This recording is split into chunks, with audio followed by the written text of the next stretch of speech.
전능왕 오셔서 우리를 다스리는 그런 살아있는 예배가 되기를 소망합니다.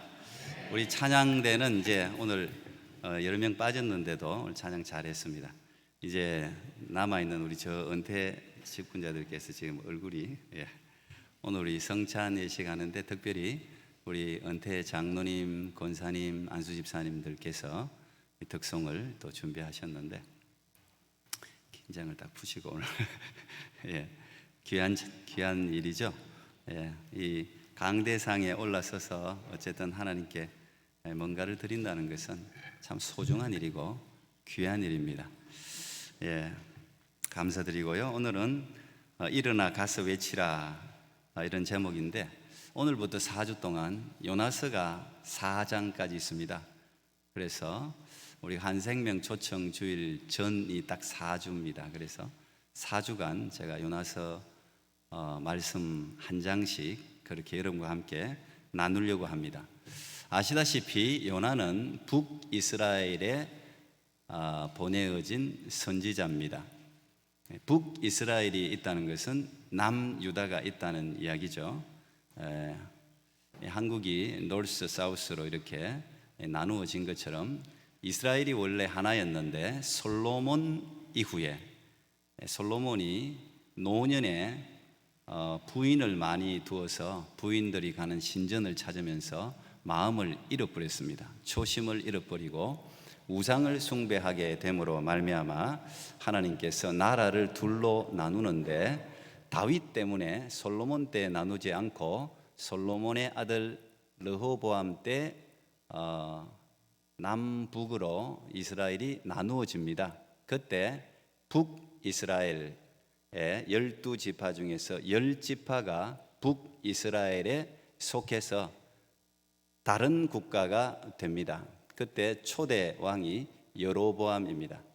여로보암은 원래 솔로몬의 부하였는데 반역을 한 거죠.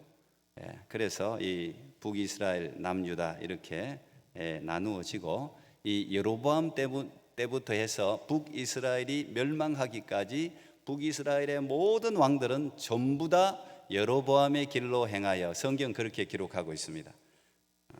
하나님이 기뻐하시는 길은 다윗의 길로 행하여 이렇게 기록하고 우상숭배의 길은 여로보암의 길로 행하여 이렇게 여로보암은 우상숭배의 대명사로 치욕적인 이름이 됩니다. 그런데 오늘 요나가 지금 활동하는 시대는 여로보암 2세 시대입니다.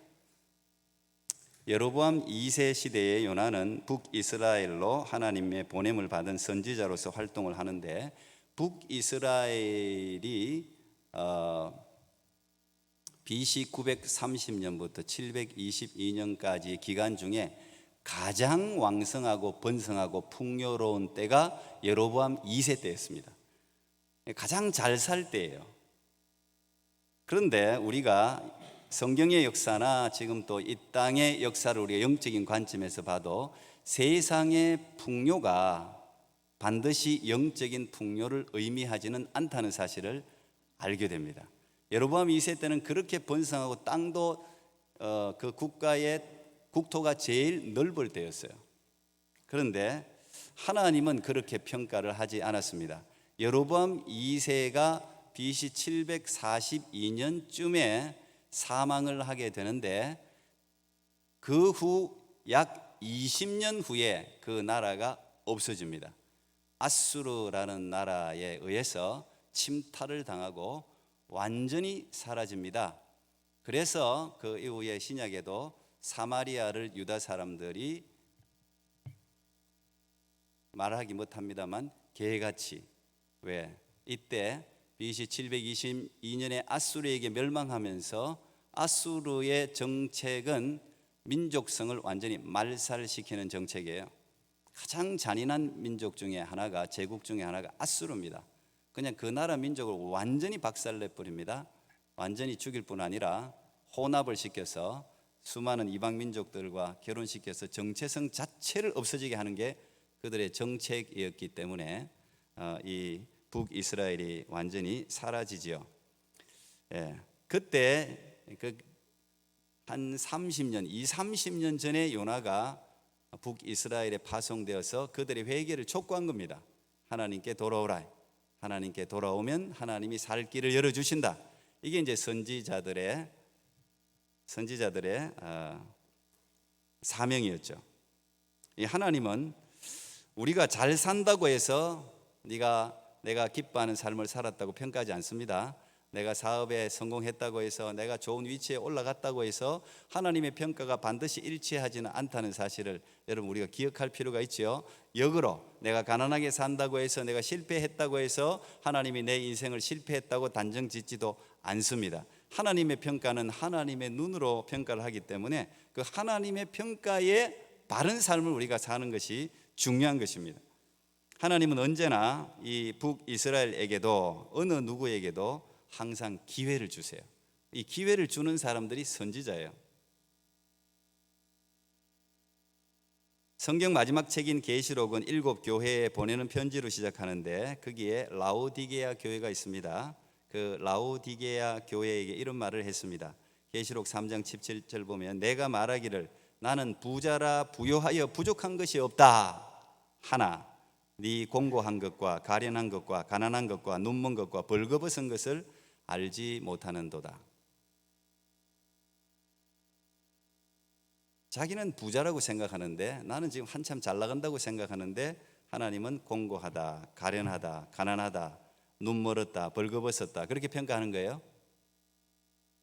사실 하나님은 북이스라엘을 굉장히 사랑하셨습니다.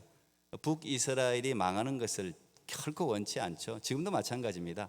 어떤 악인이라도 하나님은 망하는 것을 원치 않습니다.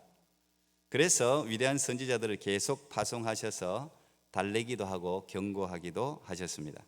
그래서 북이스라엘에 파송받은 선지자들의 면면을 보면 전부 위대한 선지자예요. 여러분 잘 아는 호세아 선지자, 북이스라엘에 파송된 선지자예요. 기가 막힌 선지자죠.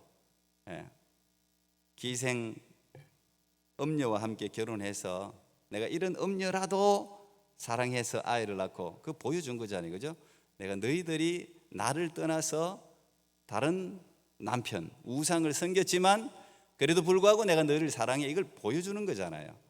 호세아 선지자도 북이스라엘의 아모스 선지자, 위대한 선지자 아닙니까? 공법을 물같이, 정의를 강물같이 흘리라고 추상같이 선포했던 아모스 선지자도 북이스라엘에 보내진 선지자예요.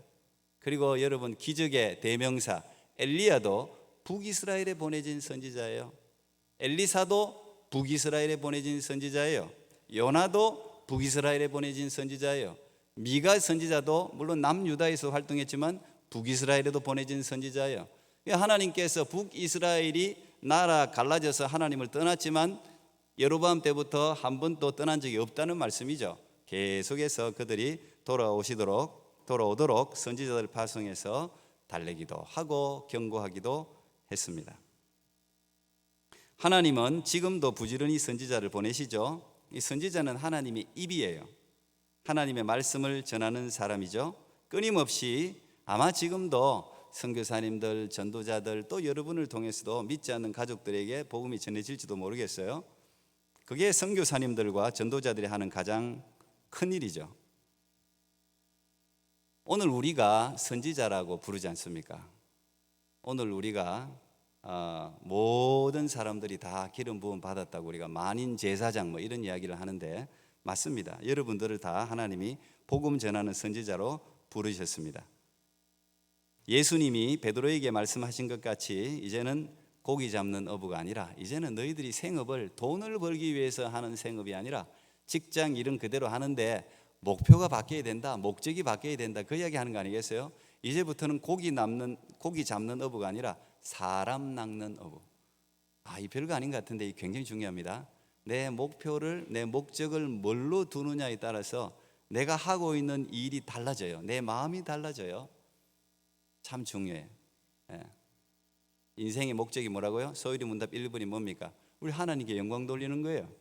먹든지 마시든지 뭘 하든지 이 목적을 우리가 새롭게 오늘 잡을 수 있다면 여러분의 삶에 힘이 생길 줄로 믿습니다. 그래서 하나님은 복음 전하는 자를 가장 기뻐하십니다. 그들의 발걸음을 아름답다고 하세요.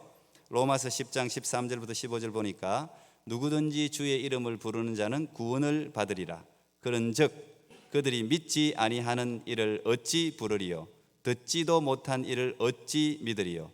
전파하는 자가 없이 어찌 들으리요? 보내심을 받지 아니하였으면 어찌 전파하리요? 기록된 바 아름답도다 좋은 소식을 전하는 자들의 발이여 함과 같으니라 그랬습니다. 여러분 다 좋은 소식을 전하는 아름다운 발이 되기를 축복합니다. 하나님이 그걸 기억하는 거예요. 오늘 이 요나서는 굉장히 독특한 위치를 구약에서 차지하고 있는데, 구약이 전부 이스라엘을 중심으로 써내려간 이야기라면 요나는 이스라엘의 원수, 아까 아수르에게 망했다 그랬죠. 그런데 그 아수르의 수도인 니느웨에 가서 복음을 전하라고 하는 굉장히 유대인으로서는 이해할 수 없는 명령으로 시작되는 말씀이에요.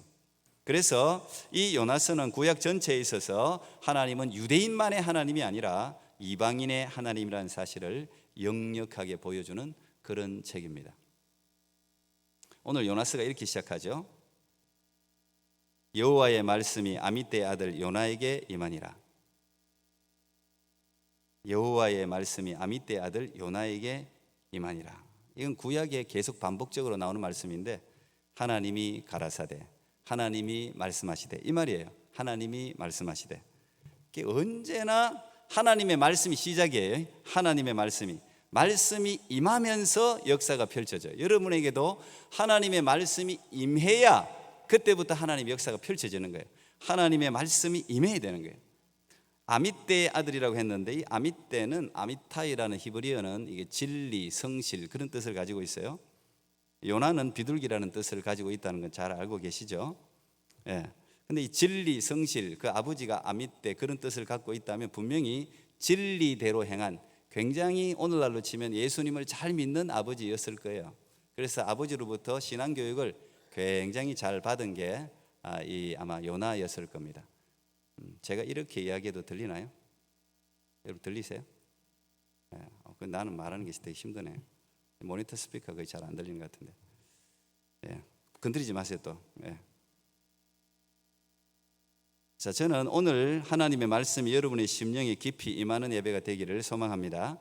이 하나님의 말씀이 들려야 하나님의 역사가 시작돼요. 우리는 보통 요나가 하나님의 말씀을 피해서 도망간 선지자로 생각합니다. 그렇죠? 그리고 이제 곧 그 뒤에 4절에 보면 벌써 큰 바람이 바다 위에 내려쳐요. 큰 바람이 바다 위에 내리치니까 이제 요나가 배 밑에 가서 자고 있잖아요. 그러니까 자고 있으니까 사람들은 요나가 영적인 잠을 잔다, 이제 이렇게 해석하는 분들도 많아요. 틀리지는 않을 거예요. 그런데 사실은 우리가 요나를 가만히 읽어보면 반대입니다. 요나는 결코 영적 감수성이 둔한 선지자가 아니에요. 오히려 굉장히 민감한 선지자예요. 오늘 요나는 하나님의 음성을 지금 듣고 있잖아요. 헷갈리게 듣고 있는 게 아니라 분명하게 듣고 있어요. 그 말은 요나가 평소에도 하나님 음성을 늘 듣는다는 이야기예요. 귀를 기울여서 듣는다는 이야기예요. 항상 하나님과 친밀한 교제를 나눈다는 이야기예요. 우리가 하나님의 말씀이 들린다는 이야기는 뭐예요? 영적으로 깨어있다는 이야기예요. 오늘도 여러분 여기 앉아 있지만 하나님 말씀이 들리는 사람이 있고 들리지 않는 사람이 죄송하지만 분명히 있어요. 이 깨어 있어야 하나님 말씀이 들려요. 하나님의 음성은 듣고 싶다고 들려지는 게 아니라 영적 귀가 열려야 되는 건데, 이 요나는 영적 귀가 열려 있는 사람이에요. 성경은 끊임없이 하나님의 음성을 들으라고 우리에게 요구를 하죠. 왜? 하나님 음성이 안 들리면 신앙생활이 안 되고 하나님의 역사를 체험할 수가 없어요. 반응할 수가 없어요. 뭐 들려야 반응을 하지. 근데 지금 여러분 육신의 귀로 듣는 건 듣는 게 아니에요. 영적인 귀를 열고 이게 영혼에 이게 전달이 돼야 돼. 그래야 반응을 해요. 여러분이 나가면 하나도 반응을 안 하는 건 안 들었다는 이야기예요. 하나님 말씀을 들었는데 하나도 나가서 실천이 없어 안 들었다는 이야기예요. 죄송하지만 하나님 말씀이 들리면 반응하지 않을 수가 없어요. 하나님의 살아있는 말씀이 내 영혼이 들었는데 어떻게 반응을 안 합니까? 반드시 반응하게 되어 있습니다. 그래서 성경은 항상 들으라는 거예요. 계속해서 들으라고 우리 이야기하는 거예요. 계시록에서는 7교회 편지를 보내면서 똑같은 말씀이 반복되죠. 귀 있는 자는 성령이 교회들에게 하시는 말씀을 들을지어라 그랬습니다. 이사야 선지자 제2의 성경이라고 하는 이사야 선지자도 1장 2절에 시작하면서 한 말이 이거예요. 하늘이여 들으라, 땅이여 귀를 기울이라. 내가 자식을 양육하였거늘 그들이 나를 거절하였도다. 이러면서 이제 시작하는 게 이사야예요. 하늘도 듣고 땅도 들으란 말이에요. 다 들으라. 그리고 이사야 55장에도 너희는 귀를 기울이고 내게로 나와 들으라. 그리하면 너희 영혼이 살리라 그랬습니다. 잠언에서 미련한 자의 특징을 보면 듣지 않는 자예요. 제일 미련한 자들이 듣지 않는 거예요. 자식들도 속썩이는 자식은 부모 말을 안 듣는 자식들이에요. 안 듣는다는 것은 깨달음이 없다는 이야기예요. 들어야 깨달음이 있지. 그게 미련한 자의 특징이에요. 예수님도 말씀하시죠. 요한복음 5장 24절 25절 내가 진실로 진실로 너희에게 이르노니 내 말을 듣고 또 나 보내신 이를 믿는 자는 영생을 얻었고. 영생 어디서 시작한다고요? 듣는 데서 시작해요.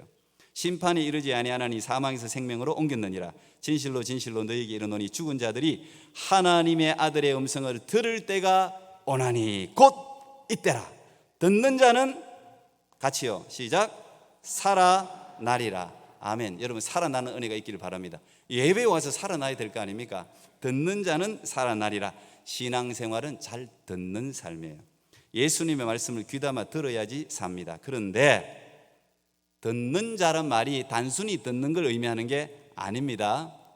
들은 것을 순종한다는 의미를 포함하고 있는 거예요.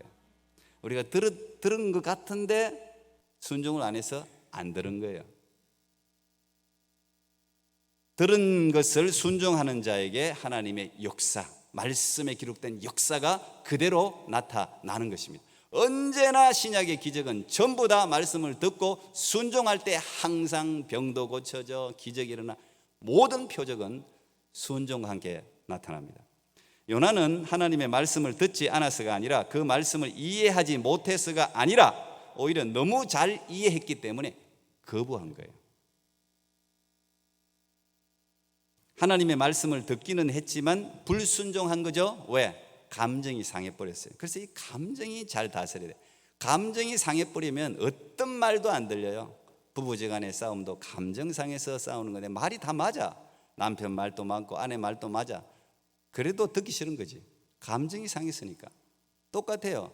여러분 감정을 잘 다스려야 돼요. 마음을 잘 다스려야 돼요. 그래야 은혜를 받을 수가 있어요. 설교 시간도 똑같아요. 어떤 사회생활이 다 똑같아요. 오늘 이 요나는 감정이 상해버렸어요. 그러니까 알아도 하나님 말씀을 들어도 그게 하나님 말씀이라는 걸 분명히 알아도 거부하는 거죠. 자기 뜻과 맞지 않았다는 거죠. 이해가 안 되는 거죠. 하나님 말씀인 줄은 알지만 그게 받아들여지지가 않는 거예요. 그래서 요나는 다시스로 도망가려고 했습니다. 요나가 영적 감수성이 떨어지지 않았다는 사실을 우리는 요나서 4장 2절에 나와 있어요. 왜 다시스로 갔는지, 왜 요나가 니느웨로 가지 않고 정반대 방향인 다시스로, 그것도 막 생각도 없이 그냥 그 비싼 배삭시 얼마나 비쌌겠어요. 그거 엄청 비쌌을 텐데 그냥 주고 탄 거예요. 자, 요나서 4장 2절 세번역으로 제가 세번역이 좀 클리어해서 제가 세번역으로 보겠습니다. 내가 서둘러 스페인으로 달아났던 것은 바로 이것 때문입니다. 하나님은 은혜로우시며 자비로우시며 좀처럼 노하지 않으시며 사랑이 한없는 분이셔서 내리시려던 재앙마저 거두실 것임을 내가 알고 있었기 때문입니다. 영적으로 둔감합니까? 아니요. 너무 민감해요. 하나님을 너무 잘 알아. 요나는 매일같이 하나님과 교제했기 때문에 하나님을 너무 잘 알아요. 하나님이 얼마나 은혜로운지, 하나님이 얼마나 자비로운지, 하나님이 얼마나 노하지 않고 하나님이 얼마나 사랑이 한이 없으신지. 우리 여기는 사랑이 한이 없다, 이 사랑을 love라고 NIV는 표현해놨지만 또 KJV는 kindness, 친절이라고 표현을 해놨다고. 하나님이 친절하니까 좀 더 다가오는 것 같지 않아요? 사랑은 좀 뭔가 뭉뚱그려지고, 하나님은 너무 친절한, 우리에게 너무 친절한. 그래서 하나님은 내리시려던 재앙도 너무 좋은데 이 은혜롭고 자비롭고 노하기를 더디하고 너무 사랑이 많은 게 나한테만 그러면 좋겠는데, 그죠? 나한테만 그러면 좋겠는데, 여러분들도 마찬가지 아닙니까? 미운 사람 원수가 있으면 저 사람에게는 안 그러면 좋겠고, 저 사람에게는 심판 그대로, 진노하신 그대로 공의대로 심판했으면 좋겠고, 나한테는 은혜롭고 자비롭고 노하기를 더디하고 감사 찬양. 요나가 그렇게 생각했단 말이에요. 우리가 그렇게 하나님을 착각할 때가 많습니다. 하기 싫어서 안 한 게 아니에요. 하나님 몰라서가 아니에요. 하나님 너무 잘 알았어요. 하나님은 그게 탈이에요. 너무 은혜로워요. 하나님은 너무 자비가 많으세요. 그 좀 한 차례 때려야 되지. 그래야 속이 좀 시원하지. 조금만 가면 다 용서해주고. 우리 애들도 저보고 그래요. 아빠 안 그러셨잖아요. 우리 자랄 때는 안 그러셨잖아요. 왜 유진이에게는 왜 그러세요? 제가 절대 안 뭐라 그러거든요. 우리 유진이는 거의 안 뭐라 그래요. 모든 걸 받아요. 모든 걸. 뭐 사실 그런 상황이기도 하고. 근데 우리 첫째, 둘째, 셋째는 저한테 안 맞은 애들이 없어요. 죄송합니다. 목사지만 저는 회초리를 들었습니다. 예. 이게 다른 사람에게 피해를 끼칠 행동이면 저는 반드시 회초리를 들었습니다. 남한테 피해를 끼치면 안 되잖아요. 그게 또 커질 우려가 있는 거. 이거 놔두면 더 커질 거. 바늘 도둑이 소도둑 된다 그러잖아요. 바늘 도둑대 잡아야 되지 소도둑 때는 안 돼. 늦었어요. 예. 그렇다고 또 회초리 들지 마세요. 들으는 소리가 아니에요. 예. 회초리는 초등학교 5학년 전에만 효력이 있고 그 이후는 효력이 없습니다. 반발만 일어납니다. 예. 큰 애들은 그레이드 3 그 이하로만 이거 들어야 돼. 그 이상 들으면 안 돼. 예. 어쨌든 오늘 이 하나님을 요나는 자기 중심으로 해석하고 있어요. 자기 중심의 신앙생활을 하고 있는 분들이 저를 비롯해서 많아요. 자기 민족만을 하나님이 사랑한다는 거예요. 우리가 성경을 해석할 때 항상 자기 중심, 자기 민족 중심으로 해석하면 이런 일이 발생합니다. 언제나 예수님은 대한민국에서 오셔야 되네. 신천지도 대한민국에 있고 무슨 교주가 대한민국 얼마나 많은지 몰라. 미국하고 대한민국이 제일 많아요. 하나님은 전부 미국 땅에 다 뭐 여호와 정인이니 전부 다 몰몬게 다 미국에서 태어났어. 거기가 신천지라는 거야. 거기가 거룩한 땅이라는 거예요. 한국은 그렇다는 거예요. 그럴 수도 있겠지. 굉장히 자기 민족 중심적인 해석이에요. 지나친 자기 주관과 자기 철학은 우리를 언제나 편협한 그리스도인으로 만듭니다. 그래서 뭐든지 익스트림 하면 안 돼요. 보수 익스트림 하면 안 돼요. 예. 지나치면은 항상 그것은 문제가 있는 거예요. 요나 이거는 뭐 어느 유입니다만 요나잖아요. 항상 나중심이 나중에 요나는 항상 나중심이 나중심. 니노에로 가라는 하나님의 음성이 딱 한 번 들리지는 않았을 겁니다. 하나님은 분명히 지속적으로 요나의 마음을 강타했을 거예요. 그래서 요나는 니노에 여기 있으면 하나님 음성이 계속 들리니까 미칠 지경이라. 그러니까 어디든지 떠나는 거예요. 어디든지 가면은 하나님이 없다고 생각하는 거지. 굉장히 국수적인 신앙이 딱 갇혀져. 옛날에 유대민족이 그냥 지구가 그냥 편편하다고 생각한 것처럼 쭉 가면 그냥 뚝 떨어진다고 생각한 것처럼 하나님은 요 안에서만 말씀하시고 땅 끝에 가도 하나님이 말씀하신다는 사실을 모르고 있는 거예요. 여러분 우리가 그런 경우 굉장히 많아요. 참 저도 아직 하나님을 모르지만 참 보면 너무 하나님을 몰라 성도들이. 안다고 착각을 해. 안타까워요. 여러분 지경을 계속 넓혀 나가야 돼요. 항상 넓혀 나가야 돼요. 그리고 항상 내가 맞다는 생각하면 안 돼요. 오직 진리에 관한 것 외에는 방법은 다 맞아요. 다 맞아. 방법은 다 맞을 수 있어요. 단지 덕이 되게 해야 된다. 모든 것이 가하나 모든 것이 유익한 것이 아니요. 그 기준으로 항상 생각해야 돼요. 예수 말고도 구원은 많다. 이런 거는 안 되지. 이런 거는 무조건 고소해야 되지만 다른 건 여러분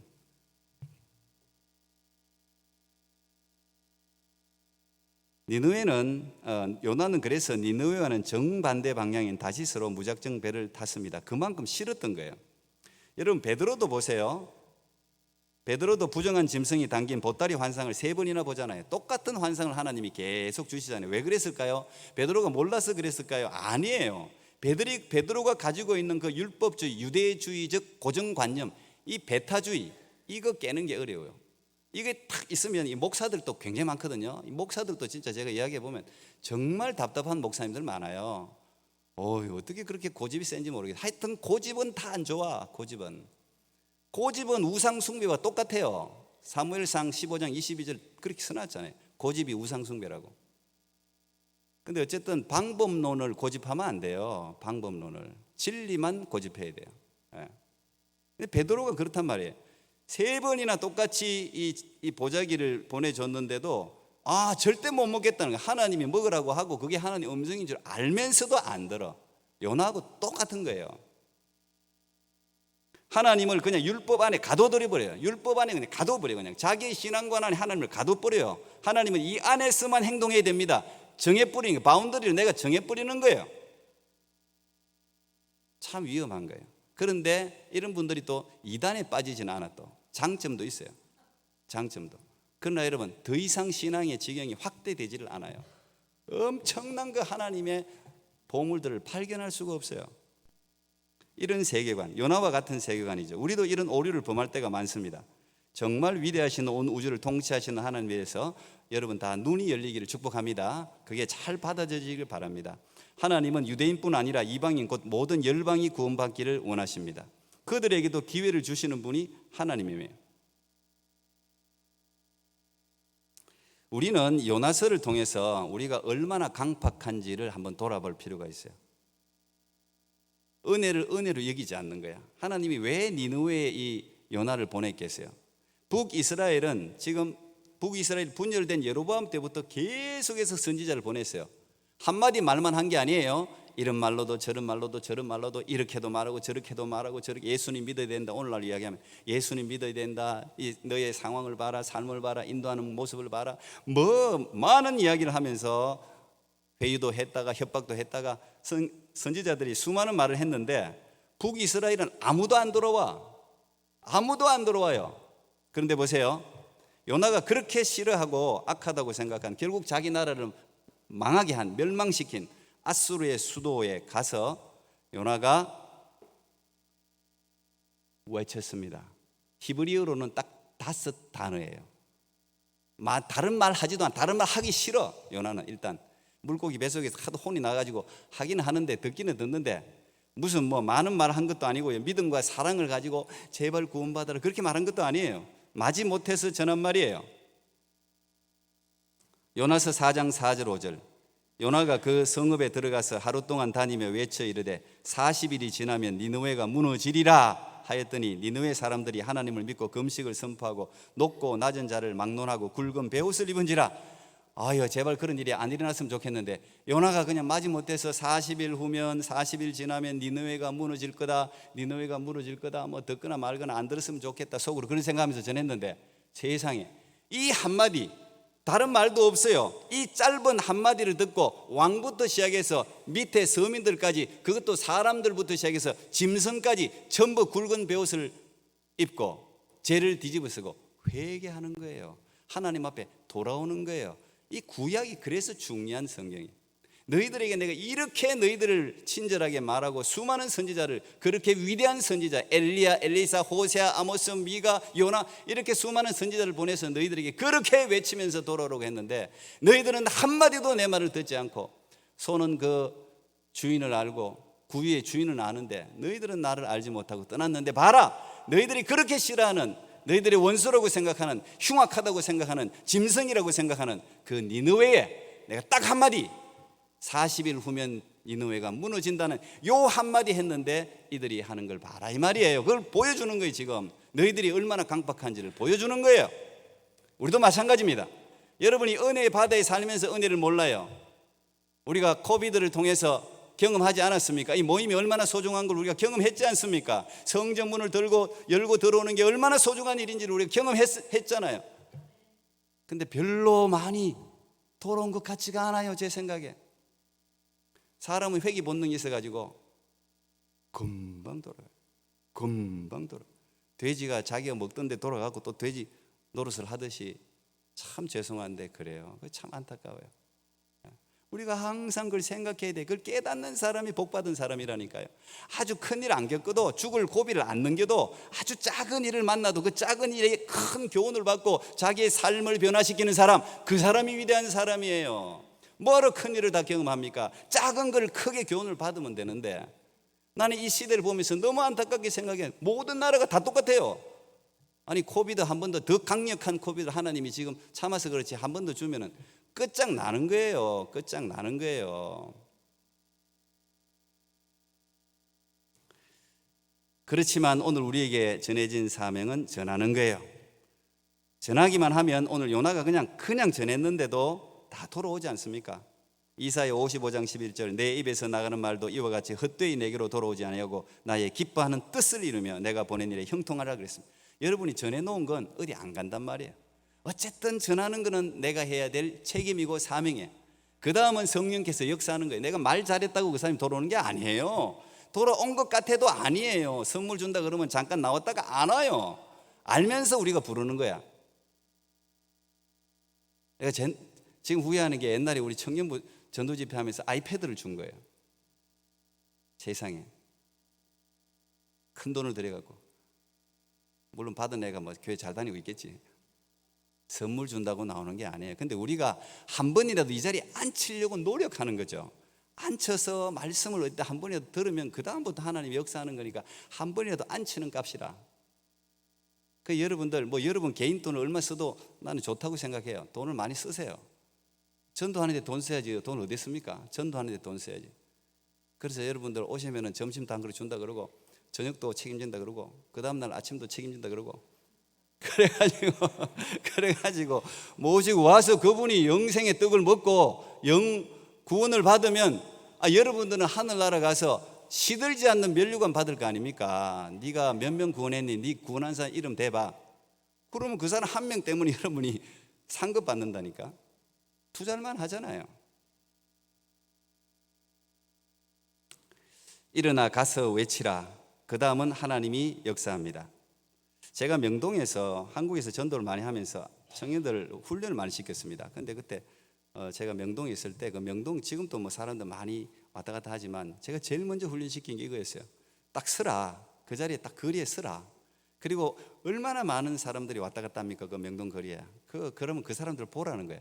근데 보면요, 다 분주하게 왔다 갔다 하는데 사람들밖에 안 보여요. 그런데 우리가 말씀을 읽고 기도하고 가서 보라는 거예요. 예수님의 눈으로, 영혼의 눈으로 그 사람들의 영혼을 바라보려고 노력하면서 기도하는 마음을 한번 보라 그래요.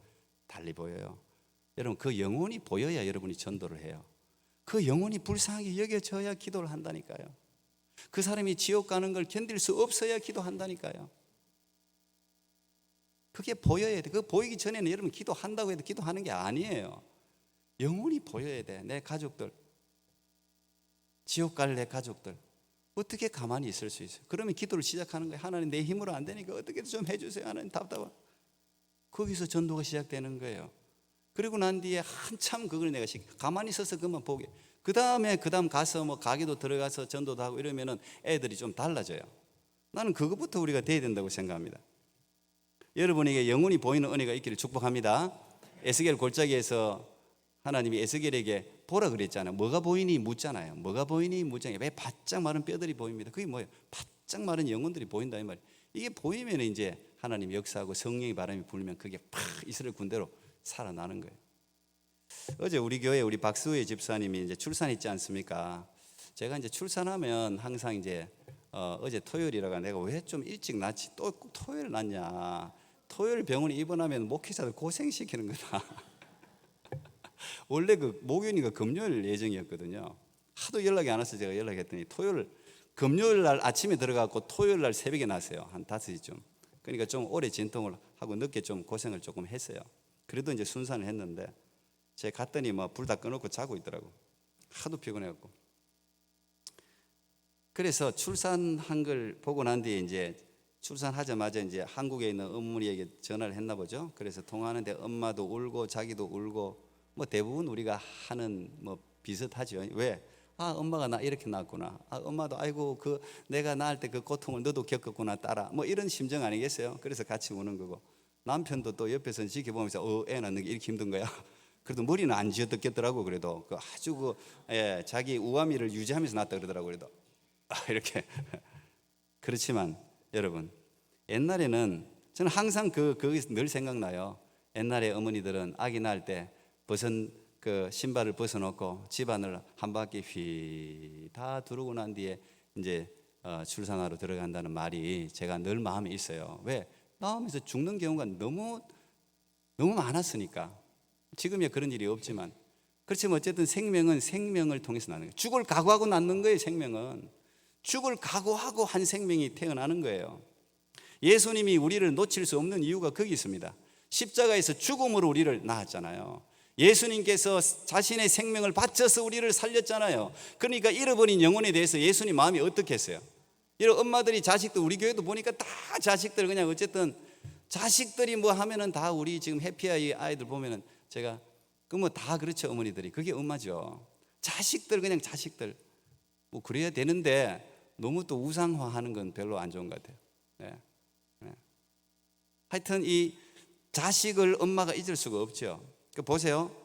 이사야 49장 14절 15절 이렇게 적어놨어요. 오직 시온이 이르기를 여호와께서 나를 버리시며 주께서 나를 잊으셨다 하였거니와 여인이 어찌 그 젖먹는 자식을 잊겠으며 자기 태에서 난 아들을 긍휼히 여기지 않겠느냐. 그들은 혹시 잊을지라도 나는 너를 잊지 아니할 것이라. 진짜 아멘 안 할 수가 없죠. 부모는 나를 버려도 여호와는 나를 영접한다. 그렇습니다. 그래요. 어른들은 똑같이 거예요. 아유, 다 크니까 자식들 필요 없어. 그래, 부부지간에 잘하세요. 자식보다는 부부지간이에요. 부부지간. 예. 근데 하나님이 우리를 잊을 수가 있겠습니까? 그 피로 값주고 사신 생명을 우리가 잃어버린 영혼을 데리고 오는 걸 하나님이 왜 기뻐하지 않겠어요? 정말 기뻐하죠. 그게 예수님의 지금도 오직 관심이니까. 내가 피로 낳고 생명으로 난 그 아이가 지금 세상에서 뒹굴고 잘못하면 지옥 가는 그 인생을 우리가 찾아가서 그에게 사랑을 베풀고 복음을 전해서 그를 주께로 돌아와서 다시 예수님께 자녀로 우리가 돌려드릴 때 그거 하나님이 제일 기뻐하시죠. 오늘 우리가 수많은 사람들에게 복음을 전하고 다시스가 아니라 원수라고 생각되지만 니느웨로 가는 이유가 거기에 있지 않습니까? 여러분이 가는 그 발걸음에 하나님이 함께 하셔서 여러분을 통해서 인생이 변화되고 참된 생명을 얻고 죄에서부터 자유함을 얻는 그런 역사가 나타나기를 축복합니다. 기도하겠습니다. 하나님 감사합니다. 오늘 요나를 통해서 우리에게 말씀하시는 주님 감사합니다. 하나님, 이렇게 부족한 저희들을 십자가의 생명, 그 모진 고통으로 우리를 살리셨습니다. 하나님, 이 귀한 생명 세상 가운데 지금도 죽어가는 영혼들에게 이 귀한 십자가의 복음을 전해서 그들도 영생을 얻게 하는 놀라운 전도자로 우리를 사용하여 주시옵소서. 예수님 이름으로 기도하옵나이다. 아멘.